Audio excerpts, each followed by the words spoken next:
So that's the biggest thing that I'm talking about is one of making sure the interior design is matching your brand identity, whatever the business is. And my biggest thing with this talk is I try to emphasize as much, every client I have, everybody I talk to, is the experience that you're creating for people. That is no matter what we're doing, no matter how we're designing something out, it always comes back to what is the experience that we're going to create for, if it's a retail space or it's a hospitality or a restaurant, something like that, it's all about the customer and creating a good experience for the customer. If we're looking at office spaces, it's creating a culture and a good morale for the employees, which ends up yielding high productivity, right, for your company. So what I've got put together is, what I want to do is, we're running a little bit behind, which is no problem. So I still plan on getting you guys out of here by 8. Probably half the time I'll go through this presentation, and then the last half we just do some Q&A, whatever you guys got. And what I really want to try to address is you guys' specific needs of, hey, here's some situations I've ran into before, or hey, here's some things I'm thinking about that may come up. What's your thoughts on this, Justin? I want it specific to you guys, so that's where we'll roll with that. So what I've got put together here is just a little background on me. I'll give it to you, and then kind of how we go about our process is really what I'm showing is our process for designing a space, and how throughout that entire process we're always looping back and trying to figure out what's the experience that we're trying to create and how can we utilize the interior design to create that maximum experience. So a little bit of background on me is I'm originally from Iowa. I came here to go to CCS, College for Creative Studies. So my degree is actually it's not in interior design, which to me I think is a plus, because I don't get hung up on all the little details and the codes and this and that. That's what I work with architects for. And they tell me, and I go, yeah, I knew 98% of that. Okay, here's the little details, whatever. My degree is in industrial design, so I studied car design, I studied product design. I had a background before going to school. I ran a construction company for about 5 years, so I know how things are. I know the process for construction. I also used to do, I don't know how many different jobs of custom fabrication, where it's kind of the product stuff, so I know how things are made from a manufacturing standpoint. Engineering degree, not engineering degree, but many years of engineering, so I packaged all these things together, and then had a lot of experience in sales and marketing. So you package all that stuff together and throw in a design degree, and you get me, okay? So I graduated CCS in 2013, January 2014, next design, here we go.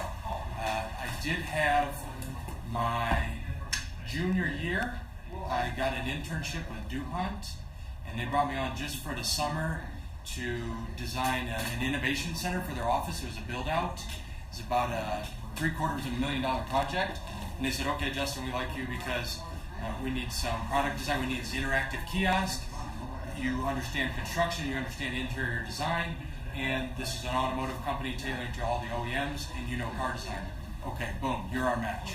So I came in and did a couple sketches. They said, great, we love what you're doing, project's yours, good luck, we're all counting on you. Okay, here we go. Never done a big interior design project. Now I got $750,000 to spend wisely. So jumped right into that. Everything came out great. You can see it on my website, the project that's on there. So after that, like I said, January 2014, we get started in business, and we focus on for next design. I've got me and a few other designers that work for me. We do commercial interiors. We don't do any residential because that's not where we bring value. We bring value to help businesses grow. We do the commercial interiors, we do product design, and then we'll do the branding and graphic design just to kind of finish it all out. But the commercial interiors that's our number one focus. So, like I said, we're kind of a creative design studio. And our whole thing, everything we base everything on is creating experiences for people. And we do this through our design of interiors, products, and all this thing. Okay. We also work with some event companies that they may be doing corporate events, and we're coming in doing the set designs and kind of helping them with, hey, how is the experience going to be for these corporate events? And so we're doing a lot of design work for those guys as well. So again, what I'm trying to do here is I'll show you kind of our design process. And so obviously we're working on these larger projects and we're going through every little detail and every step. But for something like you, Ivan, that you're kind of maybe you're doing on your own, or maybe you bring in an interior designer to work on it. This is one of the biggest things, and I think some of the interior designers can relate to this in the room. People don't know the process for designing something. They think, okay, just give me the final design. Oh, I need an interior design, just give me the final design. No. There's a whole process to this. We start all the way from scratch and work our way all the way to the final process. So this, what I'm trying to help you with is, even if I would highly recommend working with an interior designer, but if you don't, if you kind of wing it on your own, okay, but at least now you understand the process that you can do, okay? So starting from the beginning, and everybody, some of the interior designers, you guys might have a different process for going through this. It may be a little more technical than ours. We figure that stuff out later on, but we understand what's happening, so we're not blind to it, but we're really trying to think creatively. So I would imagine you guys just have your own process. There's going to be some overlap, but there's going to be some things you do I don't, things I do you don't. Our first thing that we start with is 100% research. Understanding what some current design trends are, understanding your business plan. That is the first thing I want to see when somebody comes to me and says, hey, I need you to design this space out. What is your business plan? I don't want somebody to come and say, yeah, I'm going to open up an office, and here's our logo, and here's the colors we use. Okay, great. That's whatever. I want to understand, what are you trying to accomplish? What are you trying to accomplish now? 3, 5, 10, 15 years from now? Okay, now we can take that, and what is the brand identity that you are trying to, what's your perception to your customers? Who do you want to be? If you're looking at your business from the outside, what do you want your customers to see? How do you want to be represented, right? So this is all going to line up with you, who you are, because people, you've got to sell yourself all day long. Your website, your business card, all these sorts of things, how you're marketing, what your whole brand perception is from a deeper level. I always tell people that we take it past, the surface level. I think I put that in the advertisement for this talk. We're looking past just the surface level, picking out colors and the easy things. We're saying, what's the psychological things that we can look at? Really stepping back and going, all right, let's think. Put yourself in that person's shoes. What's your experience? And one thing I try to point out, I got to watch my watch because I can run off on some tangents because I enjoy this stuff. I don't know if you guys can see it in me. I love this stuff. I absolutely love it. I have a passion for it, and I'm a huge entrepreneur. I've ran a couple other businesses, but this is what I've been working my entire life to do, is this next design, and I'm finally here, and it's like, ooh, yes, this is fun. So I don't sleep. I put my blood, sweat, and tears into this. I don't plan on starting any other businesses. This is it. So what I try to talk to people is, okay, hey, you're going to start at this gym, right? Okay, yeah. Does the interior space need to be nice? Yes. Does your branding and graphics need to be nice? Yes. Does your customer service need to be good? Yes, 100%.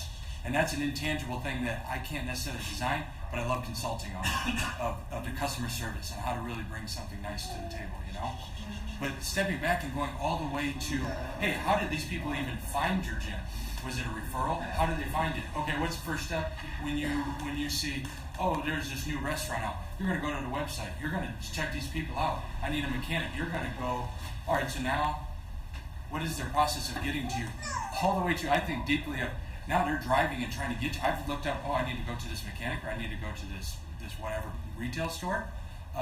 Directions. I can't even find the place or something. It's like, how frustrating is that? You've already put that person in a bad state of mind. Now they're coming there with very low expectations, Okay, how did they find you? How did they get you? Now I pull up, I'm in the parking lot.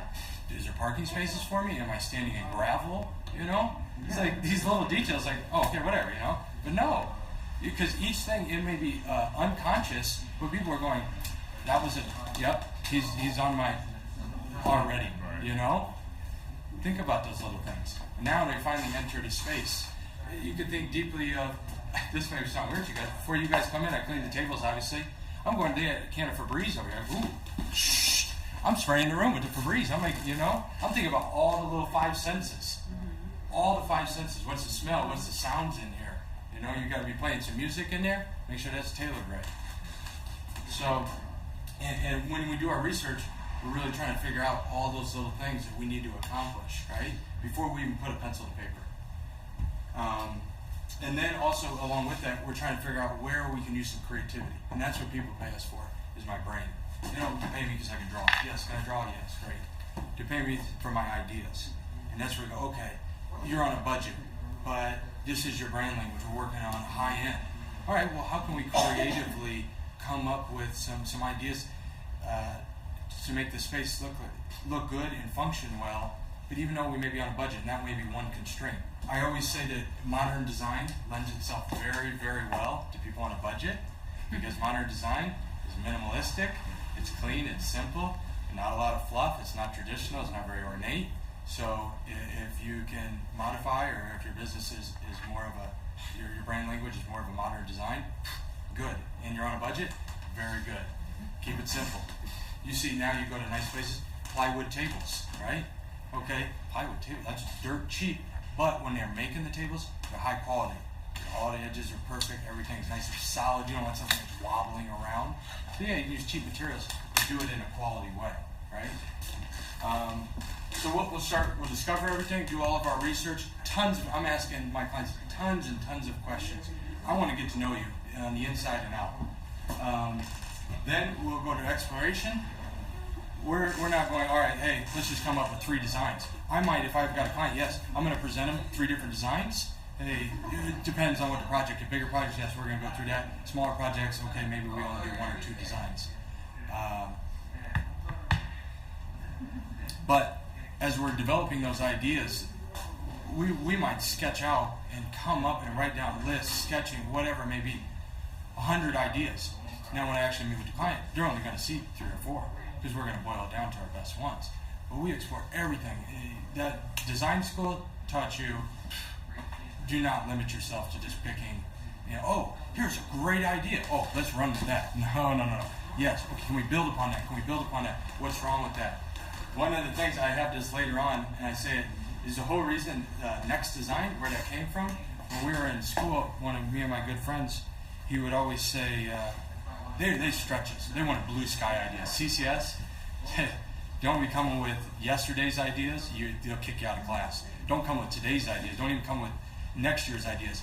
We want to see 5, 10, 15, 20, 30, 40, 50 years down the road. What are your ideas for that?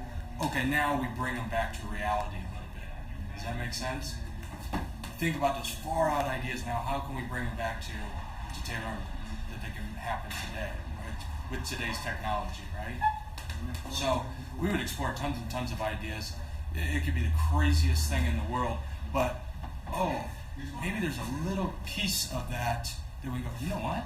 This may be the craziest, stupidest idea in the world, but there's one little thing there. There's something to that. Okay, let's keep thinking about that one, So it doesn't have to be the overall idea, but maybe a little nugget from there. Again, we're exploring a multitude of brand identity designs based on the company's vision and values and built upon our research that we've done. We've got this. Now we boil it down to a few different designs. Okay, we're working with the clients.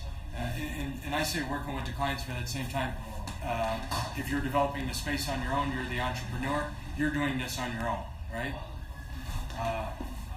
Then we start developing it. Okay, now we've got 3 ideas per se. Well, we're not going to say, okay, pick this idea, or this idea. No, we're probably going to pull a little bit from this one, pull a little bit from this one, pull a little bit from this one, and then come with the final design direction, right? Hey, here's kind of the direction that we're going to go in. It's not the final, but this is we're taking this street. We take that, and then we keep refining that, developing that, weeding the things out that we don't need, adding the things that we missed a little bit earlier, and growing to something finalized. And then finally, once we've came to something final, hey, this is it. Man, this is good. Because we've exhausted every single idea. We've built upon the best. Now, it's time to make it happen. And that, working collaboratively with everybody involved. If you just got one person just trying to come up with the ideas and do everything, a team of 2 is like a team of 3, right? One person is like a half a person. You got to bring everybody in. Everybody's a professional. Everybody's an expert in their own area. Don't try and be, oh, I can do this. Well, no, people know a little bit more than you, So that's kind of our overview of the process that we would take. So then this just kind of dives down a little bit into exactly the elements that we work on. Obviously, a lot of coffee is happening. You can see I'm still drinking it now. The brand positioning is huge. Knowing where you want to position your brand in the marketplace. A lot of people miss this. Mike, I think, could elaborate on this all day long. If you, do you want to be similar to another company? Do you want to be drastically different than the company? Do you want to be the high end? Do you want to be the low end? Do you want to be the conservative? Do you want to be the creative? Where are you at in that marketplace? You think about the car industry. Okay, is the Chevy Cruze competing with the Mercedes CLS? No, they have a different market segment. Does GM sell tons of the Chevy Cruze? Of course, because it's targeted to that market and it's tailored specifically towards that market. Okay, if that's it, then we design the best one we can for that market. We're not trying to adapt to some customer that's not going to buy it. Again, we're doing our homework, and we're finding ways that we can come with something creative to really help that company grow. That's the basis for everything. We want you guys to grow. And then, understanding who your competition is, what they're doing right, what they're doing wrong, right? So we're stealing a little bit now. Hey, somebody else tested the waters here. Apple, a lot of times, like with the iPad, they weren't the first people to come out with it. Microsoft did, but Apple came out with the best one, right? So we don't always have to be the first. We just have to be good at what we do. It's a bad example. It's a bad example? Samsung, don't play no. Oh, I'm a huge Apple fan, so. See. You know why? Apple is great at, I love Apple because Microsoft, when they first started, did they have all kinds of technology in their computers and everything? Yeah, man, these things could do, they could send a rocket to the moon. Great. But people didn't need to send a rocket to the moon. They only needed this and this and this. And it was not intuitive. That's what everybody knows. Apple products are so intuitive. Oh, this is easy. Anybody can come up and use it, right? And that's what I love about it. So the expiration, again, we're doing a lot of rough stuff. You guys are doing all the same thing. We're just doing rough. The client is never seeing this, really, for the most part. Maybe if they ask for it, I show it to them, but they're never seeing this stuff. And these ladies, they might have a little bit more technical, a little more. They're probably doing this a little more nice and neat. We don't care.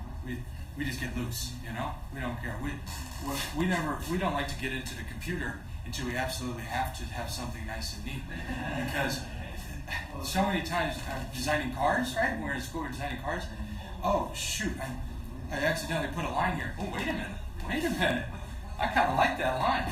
One of my favorite cars, Mercedes CLS. 63 AMG. This car, one of my teachers designed it. Fink, can't think of his first name. Anyway, that car came from, he had like some doodle or whatever, he spilled his coffee on it. I was sitting, ooh, wait a minute, the coffee left a little line on it? Ooh. Boom, finished the car out, that's where that car comes from, and that's that Mercedes design language since that car came out in 2006. And it's set their design language ever since. And it happened by accident. That's why I like doing stuff by hand. Okay? Like this. This could be like just showing a little bit of wood or lights or something. Well, wait a minute. I see a tree here. Maybe, what if we put some foliage in there? That could be kind of neat. There's another idea that just came out of that. I don't know if you guys seen that, but that's what I see. That could be, that little squiggly lines could mean 10 different things. You're not going to see that in the computer. This, I steal a lot of my information and the way that I build my business is from IDEO. Do you guys know IDEO? No? A company out in California, they designed Apple's first mouse. IDEO, I steal a lot of info and a lot of knowledge from them. They are the ones that originated, I say, some other people may claim it, but they originated that design thinking, that human-centered approach, the user experience. when people always think of user experience, they think of computers and the interface. No, not me. I did a talk last year for DDF over at Wayne State, and my talk was the user experience as it relates to interior design, and this is kind of built upon that. UX design and interiors, right? So one of the things that they talk about is doing the design from a business, technical, and human-centered perspective. Is this design marketable, right? Is it feasible? Does it make sense for the business? Is it feasible as in, yeah, we come up with the craziest thing in the world, but is it even technically possible? And then also, as it always boils down to, the human experience. That's what we're designing for. I don't care what anybody says. We say, yeah, this place looks great or whatever. But if the people that are actually using it is not enjoying it, then you just designed a bunch of crap that's going to the landfill.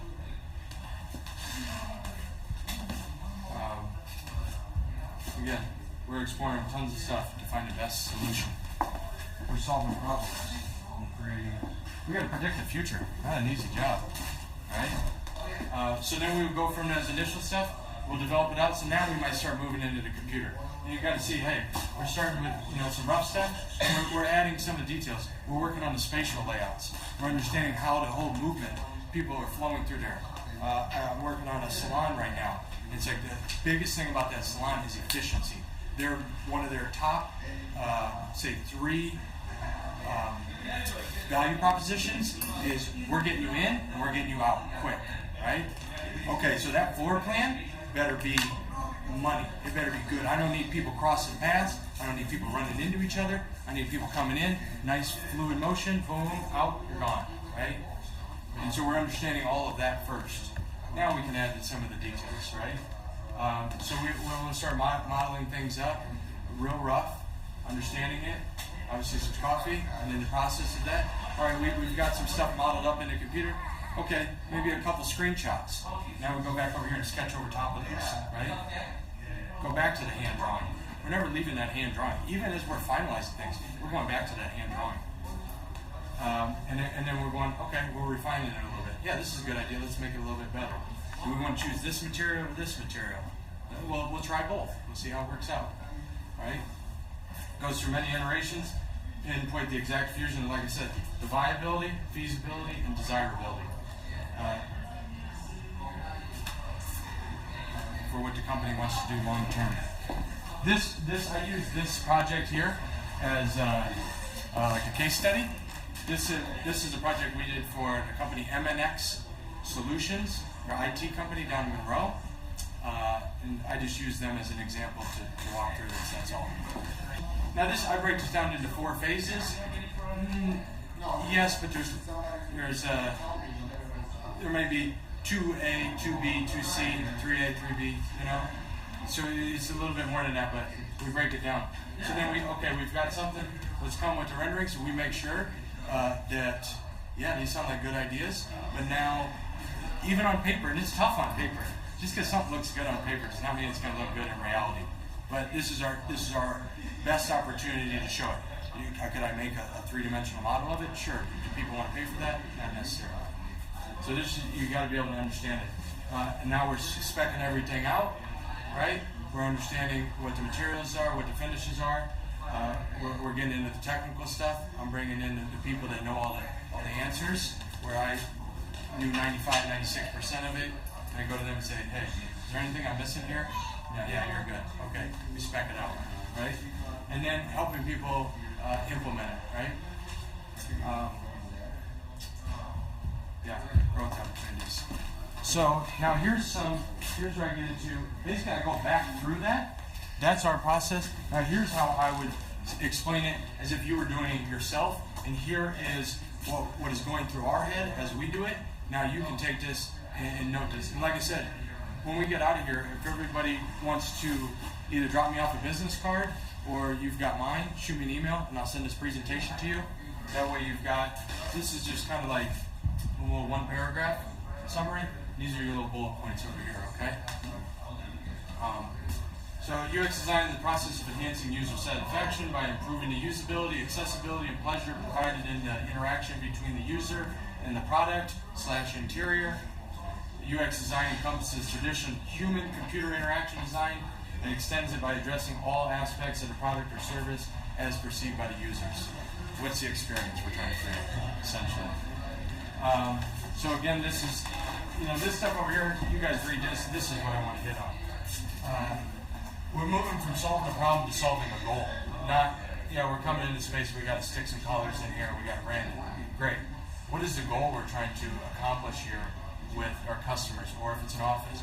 What type of culture are we trying to create with our employees to get that morale and feel good and treat the people right? Who wants to work in a space that they hate going to every morning? What do you want your customer and employees to experience before, during, and after their time? That's what I was talking about. You're finding them on the website. How do I get there? What's the parking? Right? How can the environment and employees work together to provide a memorable experience? This is where I say customer service is huge. That's something I can't always control, but I try to consult and try to bring that up a lot, because there's many places. This is just what I hear. I haven't even been there. The Townhouse, the restaurant downtown, haven't been there. Just hearsay. Everybody goes, man, that place is sweet looking. Wow, is it cool? And this and that. But the customer service and food is like, you're going, yeah, the interior designer, Macintosh Boris did a great job on that. But if your customer service doesn't do their part, all right. So how can, and I try to, and this is a tough one. This is very tough. But trying to, maybe that salon would be a good example. How can I do on my part of designing that interior to assist with a good customer service? That's a tough one to, and that's where I think, like I said, that salon, I'm trying to keep that motion, trying to keep that flow going. And that would tie into that customer service. It's okay, while you're taking these ladies from point A, these different positions, what are we talking about with them? What are we asking them? How's their date? Do I want people running into each other? No, that's going to be a bad experience as the people are talking to them. Okay, well, that's something I have an influence on.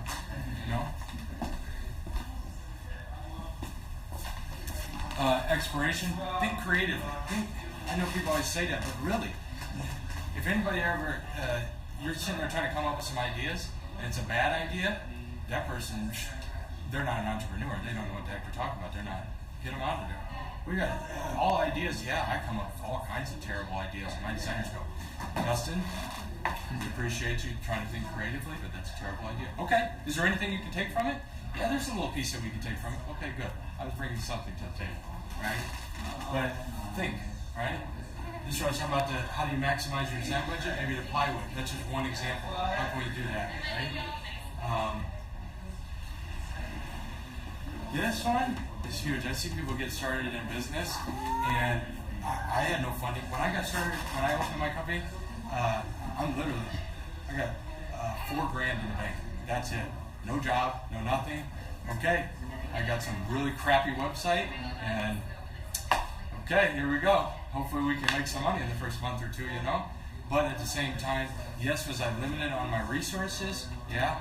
But did I make sure the little things that I did do looked professional, right? You don't want to go, yes, I got to get into business, and that's huge. Take action.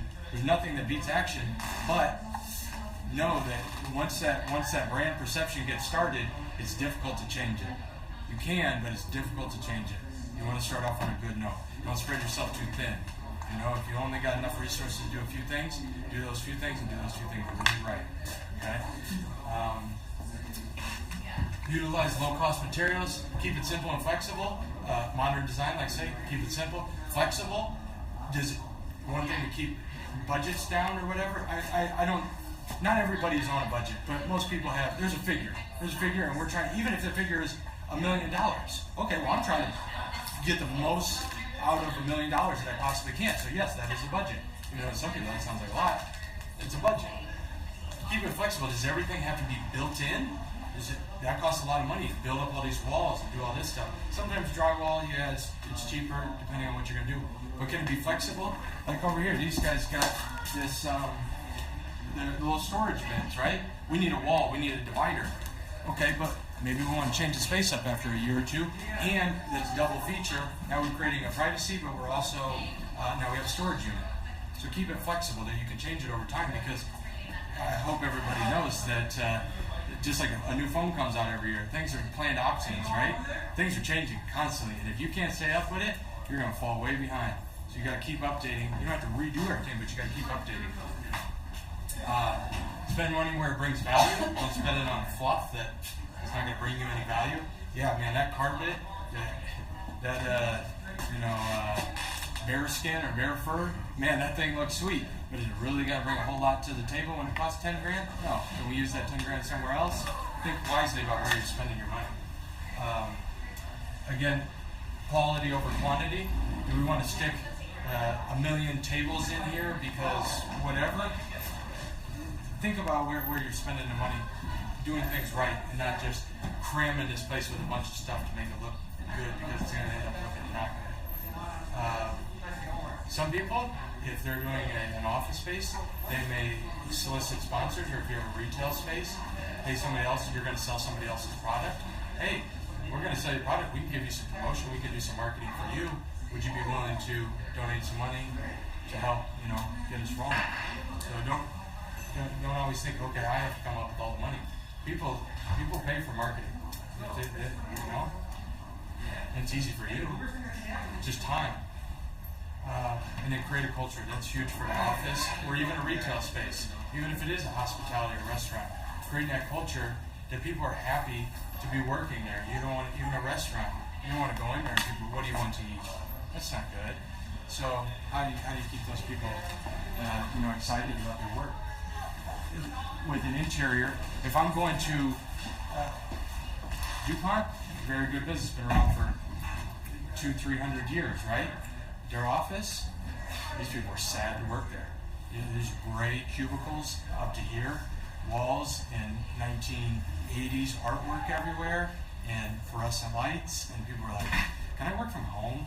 People don't want that. Give them a nice, exciting environment that they can work in. Oh, man, I can't wait to go to work tomorrow. I got to, you know what I mean? I think everybody gets that. Evolve. Have a plan before you set the wheels in motion. Success happens when preparation and opportunity meet. Everybody's heard that. With action. Obviously, we got to take some action, but have a plan going in. Don't just wing it and then go, ooh. Don't take 3 steps forward and then have to take 8 steps back. Okay? Know what you're going to do. Have a plan of action and then take action. And know exactly what you want your brand identity to be. Know exactly what that is. Some people go, yeah, I'm going to open up this kind of place. Okay, but what do you think? Yeah, they have the general of things.